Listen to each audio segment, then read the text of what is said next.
Good afternoon. Today is November 3rd, 2016.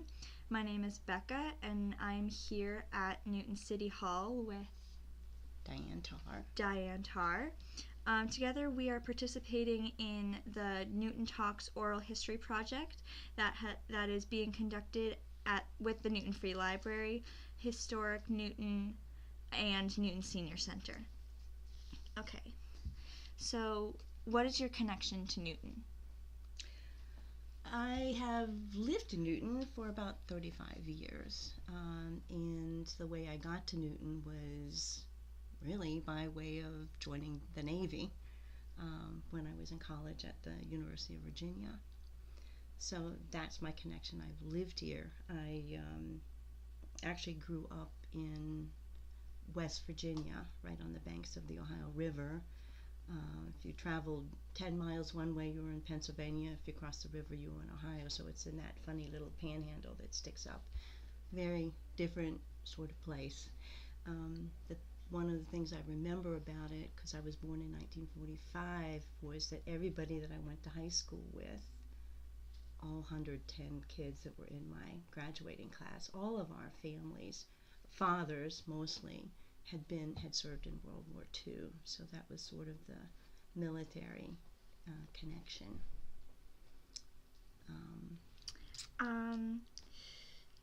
Would you like to tell me about a few of your most memorable experiences, positive or negative, about the Navy? Okay, sure. Or whatever you wrote down. I'll go back a little bit. The reason I signed up basically was because I went to a 3-year nursing school in West Virginia. After I graduated and moved to Richmond, Virginia, I realized that I wasn't going to go anywhere in my career. So the Navy and my career were very much intertwined. So I chose to go back to school to get a baccalaureate because I had what in those days was a diploma. And there aren't many of those diploma programs anymore. They're almost all baccalaureate programs. So I went to the University of Virginia. I was one of the first women to be admitted into the undergraduate program there. It was a state school, but it was an all-male school. In Virginia, schools were segregated by males and females for the most part in those days. Remember, we're talking about 1969 now. So while I was there were some guys in my nursing class, and the reason they were there was because they had either been medics and they had served in Vietnam, or they were corpsmen, and they were really encouraging me, instead of working 3 different jobs trying to put myself through undergraduate school, that I join the military, which was a really difficult decision at the time, because here I was in college.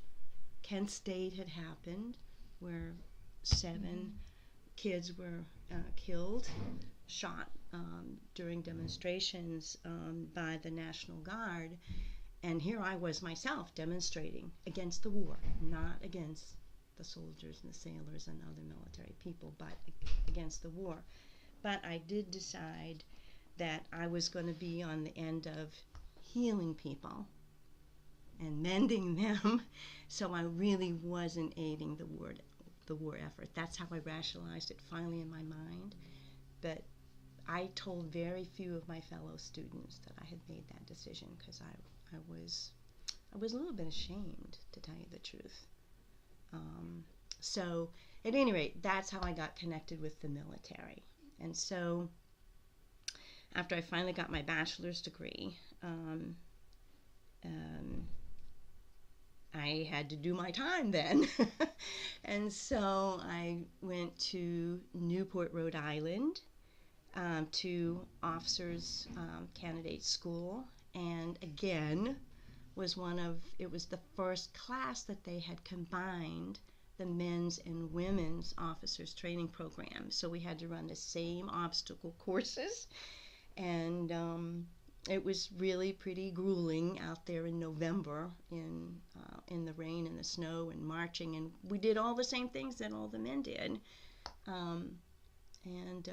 plus some of the funny things that we did there was, I'm sure that's the first time that people had, because they integrated the classes and they integrated the dorms. which in 1972, this is 1972 now, and we had shaving cream battles and so on and so forth in the hallways, and we had a great time. It was a lot of fun. But the other thing was, that I was really in a state of shock because I didn't realize what I was getting into at all. And it was kind of, if you've ever heard of that movie, Private Benjamin, that was sort of what it was like for me. I fortunately left my dog at home with my mom in West Virginia when I went to Newport, but I took my gerbils, and their names were Mama and Papa, after the mamas and the papas, and I was roommates with, they paired me up, rebel that I was, with a gal who happened to be black, who was from the South, who was a Mustanger. In other words, she had come up through the ranks, had shown such promise that the Navy put her into officers training. She was a nurse too. And so the two of us were like so different, but we worked so hard together. Before inspections, we would get down on the floor at 6 o'clock in the morning with a lint brush to take any lint that was on the floor. We had to shine. I mean, we got a good idea of what it was like to be an enlisted person. We had to shine the bright work and stand inspection, and all this time I had these gerbils hidden in my room up in the closet, and I was so afraid because at nighttime they would run around in their little and make all this racket, and I then realized that I was going to be in a lot of trouble, and I was always the last person in at night because I was out having such a good time. I was probably not the most perfect officer that ever was. And the hardest thing to ever get used to was not just the rules and the regulations. It was like being back in my diploma nursing school when you had to be in like at 9:30 at night, and in nursing school they'd lean over the desk and smell your breath and make sure you hadn't had anything to drink or smoke. It was very strange. Anyhow, it was like that all over again at officers training. And finally, when we had our final inspection, they opened the closets and they opened the drawers and made sure that, all your underwear was folded in a certain way, your uniforms were hanging, your shoes, the ties on your shoes were tied. And I had found some enlisted guy to take my gerbils because I knew that was coming up. And his kids kept them for me till I finished. But it was like a major awakening for me of what I had gotten myself into and what I was going to have to do for the next 3 or 4 years. Was I was really going to have to zip up my mouth. But it was getting used to people saluting me. I don't know how I ever made it to lieutenant. I don't know. But saluting me was really, it was an awkward thing on the base. So I'm sorry, I rambled away. Anyhow, where were we? Any some funny things there. Experiences? Well, Yeah, that was kind of funny. Yeah. Those were, when looking back on it, those were some really funny times. But how did you join, and why did you choose that specific branch of nursing? Well, my dad had been in World War II. He was in the Navy and he was in the Seabees. And it's very funny that when I was growing up, he used to say to me, again, those were the times, no daughter of mine is going to go to college because you just want to go to college to get a husband. But fortunately, my mother didn't want her daughter to ever have to be dependent upon a man for an income, so she saw to it that I got to go to nursing school, and that was sort of the beginning of it. But because of him, who, even though he said that, always stood beside me and was really very proud, and he was probably most proud when I finally used the GI Bill and got a master's degree. So he was very proud of me. And in fact, another one of the first, which is on my way to buying my house in Newton, in those days, when I first graduated from nursing school, you couldn't buy a car. Women could not buy a car of your own volition. My father had to sign to get me the car. And in order to buy this condominium in Boston, after I got out of the Navy and was working, I've been working for quite a number of years, was a veteran. My father had to sign that if I defaulted on this mortgage, I was in the first wave of buying condominiums in Boston. This was in about 1974. And my father had to co-sign that too, that if I defaulted, he would pick up the mortgage payment. So that just gives you a little bit of the flavor of the times, and I feel very lucky that I was born when I was born so that I could, make as much out of my career and my personal life as I could, as any man could. So we've come a long way. Yeah. Let's see. Do you want to talk a little bit about where exactly did you serve, and do you remember arriving and like what it was like? Well, yes. We actually one of our field trips from the officers training school down in Newport was we came to inspect an oil tanker. If you can imagine, inspect an oil. My class of nurses, both male and female, we inspected. Can you imagine, with white gloves, inspecting an oil tanker? And then we also got to do a field trip to the USS Constitution. And while I was in Boston, I decided that's where I wanted to be stationed. So that's how I happened to get to Chelsea Naval Hospital, and then stayed after active duty because I fell in love with the city, and bought the condominium. Then, years down the road, sold that. And with that money was how I moved to Newton, how I bought the house in Newton, and have been there ever since. So I am grateful to nursing and grateful to the Navy for getting me here. And as much of a rebel as I was in the Navy, I really did love it. I made some wonderful, wonderful friends and had a really, was a really good nursing experience as well. Let's see. Do you want me to tell you about Yes, some of my please. memorable experiences? I would really love that, yes.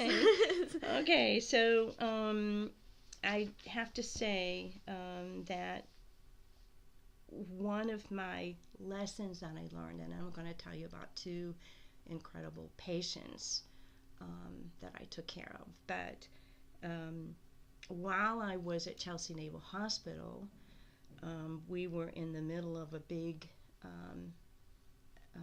drive for the presidency, which was almost as controversial as this presidency is, and this was McGovern versus Richard Nixon. And Massachusetts was one of the few states that supported and went for Mr. McGovern. So in retribution to Massachusetts doing that, President Nixon then decided to close down and decommission the 1st Naval District, which really struck a horrible financial blow to Boston, because used to be you would be in downtown Boston, you would not walk a block without seeing a whole group of sailors in their white uniforms. And of course the Constitution was here, Chelsea Naval Hospital. We received back at Chelsea Naval Hospital everybody who was coming home from the Vietnam War, who came in from Germany. The first place they came stateside was at Chelsea Naval Hospital. We had just had an incredible makeover of our intensive care unit. It was like top notch, and then Nixon decided to close everything down, including the naval shipyard, and he moved it all to New Hampshire. So I was there during the decommissioning, and what the other thing that I learned was they kept saying, you know, it's too expensive to move these things, all of the beds and all the equipment, and they just kept throwing stuff out. And that was a political lesson that I learned from that, because it was a shame. It was, you know, it was a very, very old hospital. Had been there since 1832, and I have pictures of it, by the way. So I learned about politics, and that was about the time I was learning that I should have been more political all the time I was in officers training, because they wouldn't have, I should have kept my big mouth shut during that time. And I did learn over time to be a little bit less outspoken and more respectful of the hand that was feeding me, so to speak. So I was there during the decommissioning ceremony, which was very, very sad. And people were, more and more patients were being shipped out to other places. More and more of my colleagues were being shipped out to other places. But I decided that that time I was not going to move to another part of the country. I really liked Boston, so I would get off they gave us an early out, those people who didn't want to move. So I stayed on in the reserves here.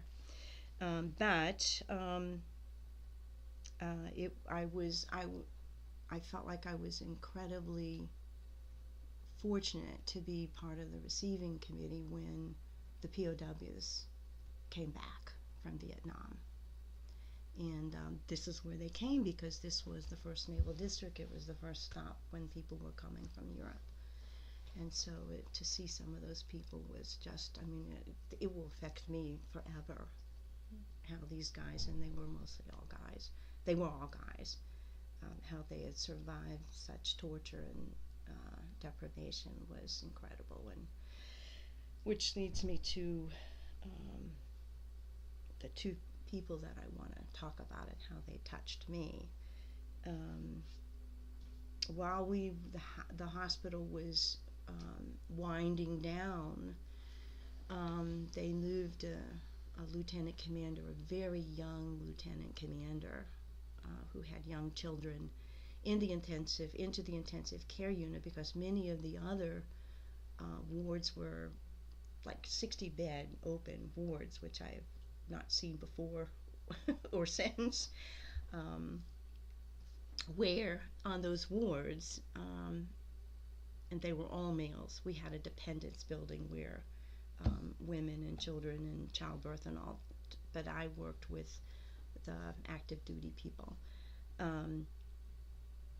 where the people who were mending and people who were mended, they would move all the beds to one side of, and we took care of Navy, Air Force, not just Navy, but Army.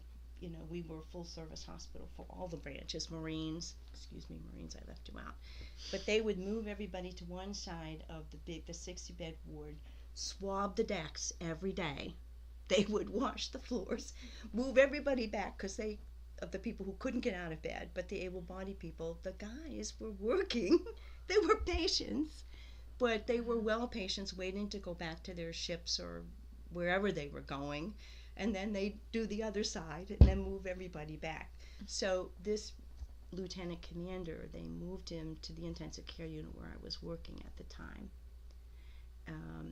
and he was comatose by the time he was there. He had liver cancer.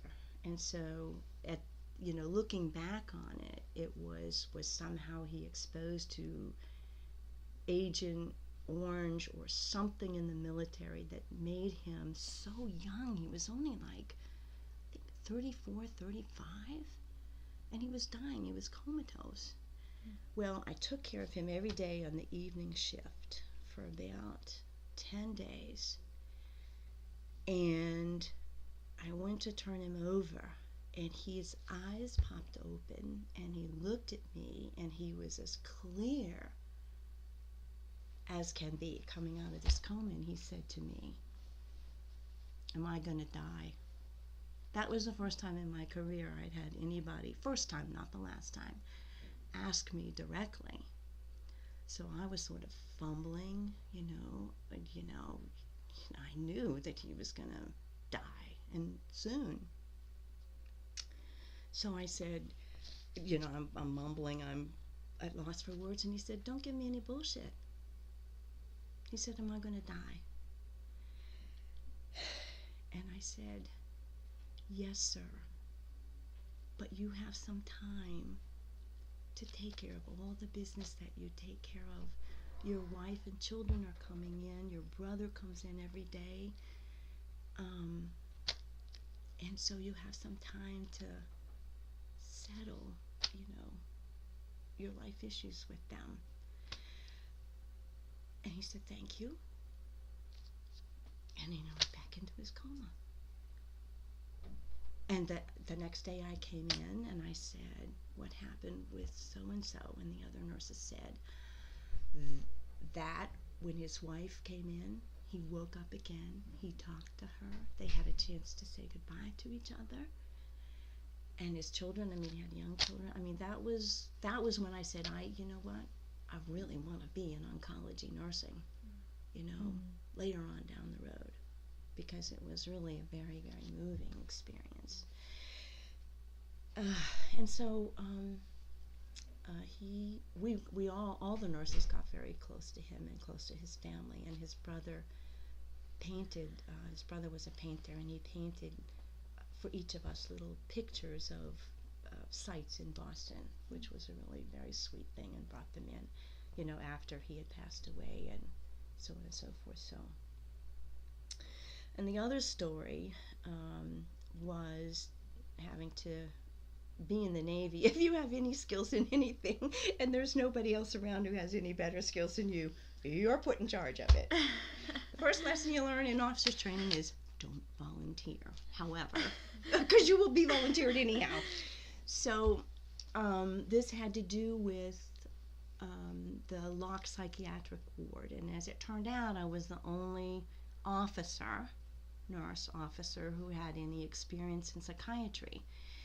However, my experience before I joined the Navy worked in a psychiatric unit for children. It was an inpatient psychiatric unit for children who were mostly behavioral kinds of problems, and they were all institutionalized. They had to be there.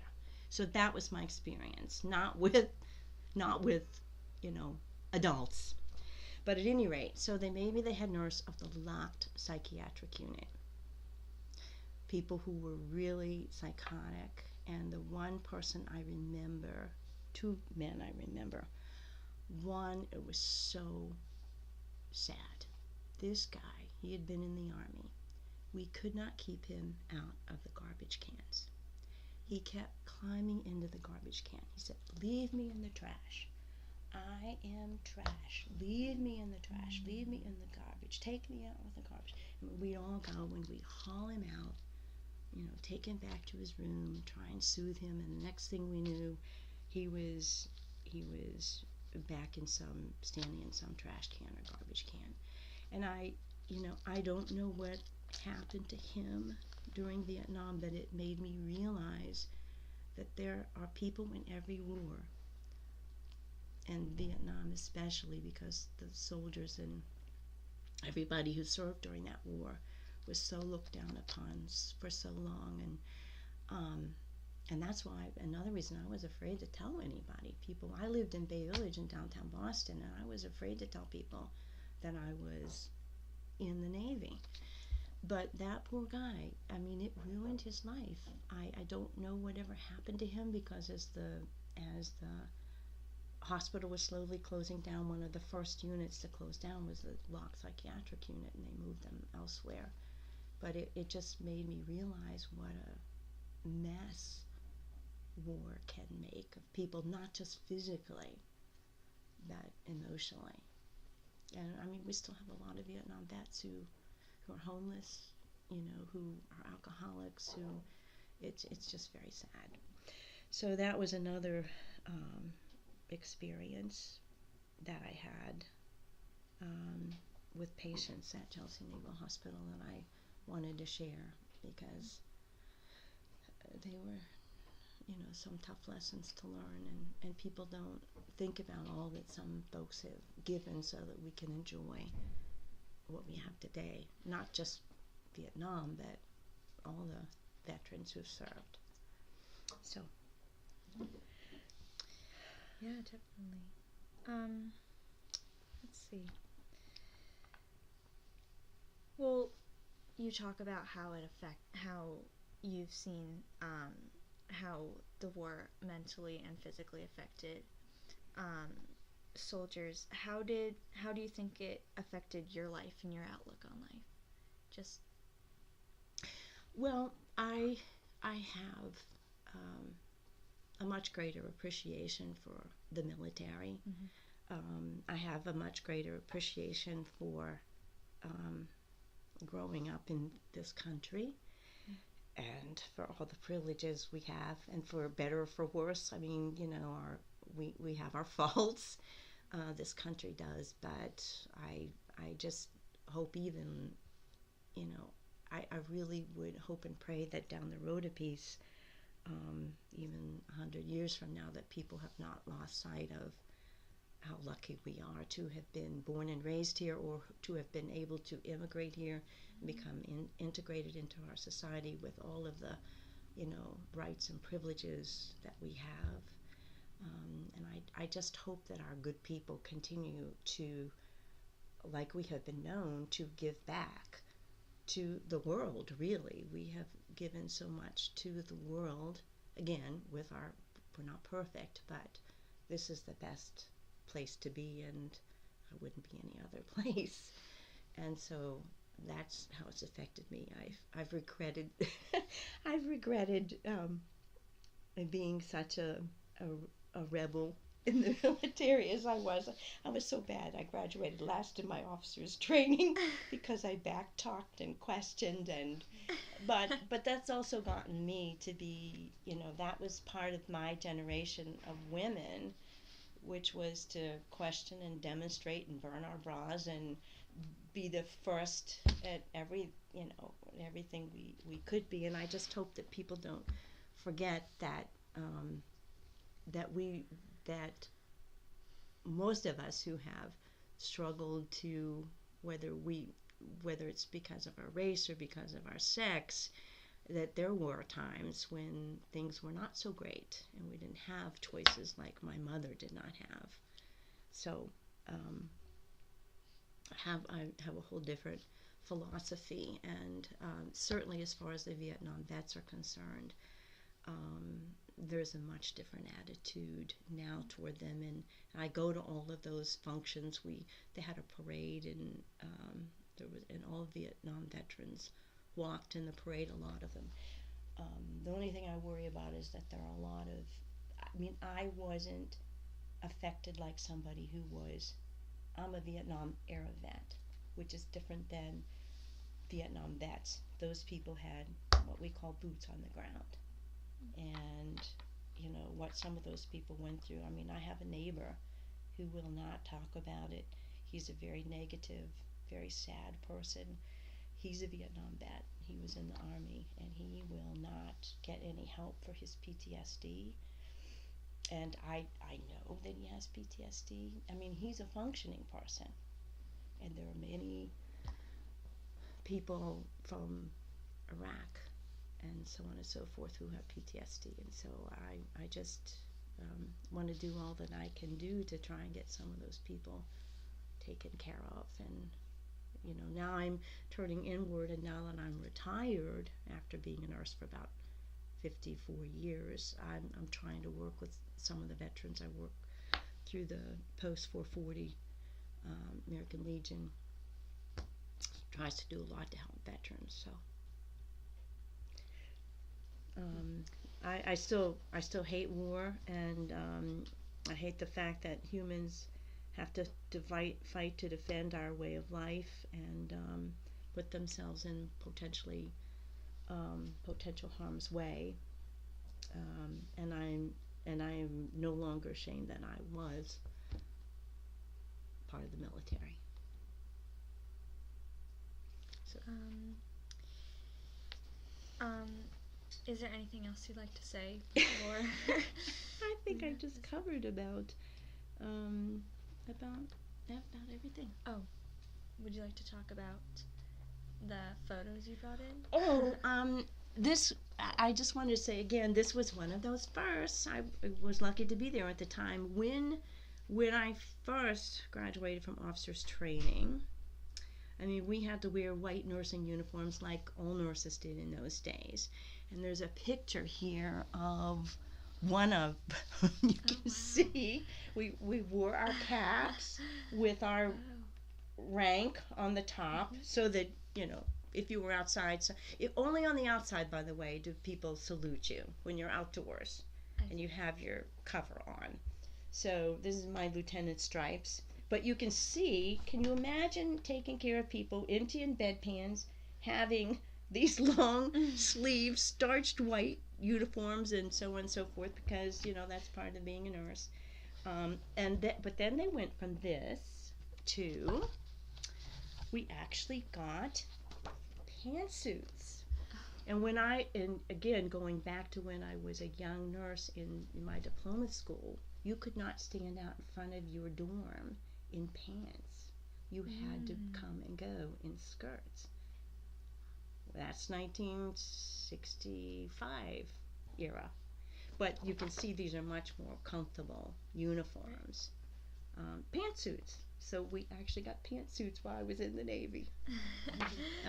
Which was great, because can you imagine like climbing under beds and doing all that kind of stuff that you have to do as a working nurse, as opposed to these skirts, long skirts.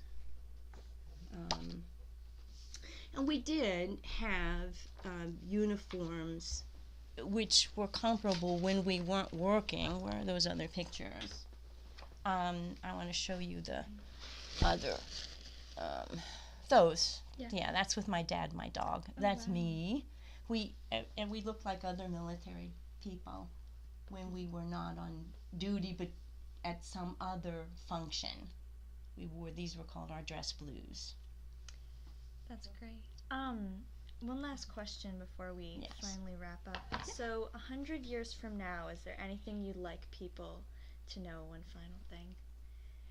Well, this is sort of a little redundant, I think, but I just hope that 100 years from now, I hope there aren't any more wars, but that's been going on since caveman days, so I think that's a little idealistic. But the thing that I hope is that for our society, that there are still people who are like ours. Most people in our society are good people.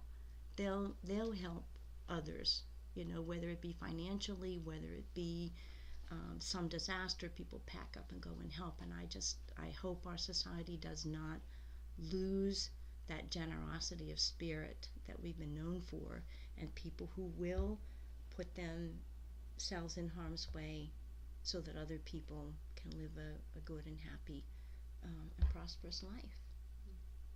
I worry sometimes now that that's going to be lost. But now I'm talking like an old lady, I suppose. But I do hope that there will always be people around who will be good and giving, especially when people have to step up and take a stand to save others. Well, thank you so much for taking the time to do this with us. You're welcome. I was so nervous. Me too. We are really happy to be able to include you in the Newton Talks Oral History Project. Well, thank you. I appreciate the fact that I was able to sort of combine some of the history of nursing along with my military service, but they really go, hand in hand.